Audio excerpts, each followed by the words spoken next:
Il était une fois une femme qui n'avait qu'un seul enfant. Elle l'aimait évidemment de tout son cœur. Seulement un jour, malheureusement, cet enfant vint à mourir. Moi, je sais qu'il a souffert cette journée-là et que c'est moi qui voulais pas qu'il s'en aille.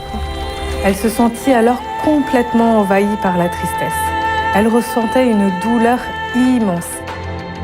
Je peux pas dire aujourd'hui que j'ai vraiment accepté, quoi. J'aimerais bien pouvoir me dire qu'on peut se reconstruire.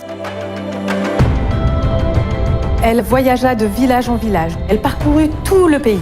Donc, comme tu m'as demandé, c'est des gens qui viendront à nous, des gens qui ont perdu un enfant, qui ont traversé cette épreuve et qui ont des choses à partager.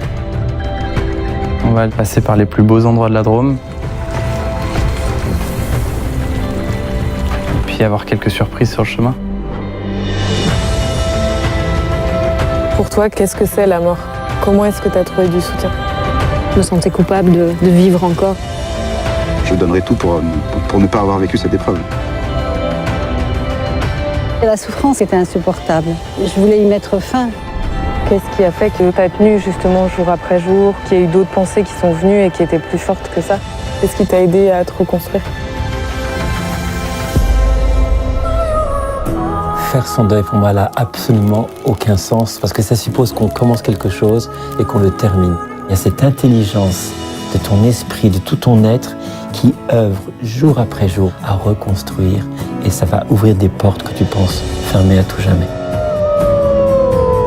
Ou on passe nos jours à l'hôpital et en dehors à pleurer et à se faire plaindre, ou on fait la rigolothérapie.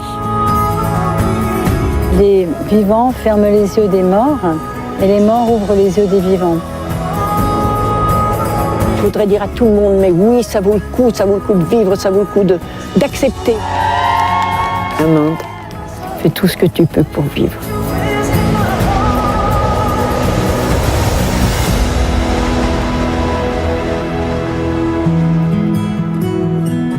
L'automne, c'est la saison où tout meurt et en même temps, c'est la saison où il y a les couleurs les plus vivifiantes. Il y a le plus de vie.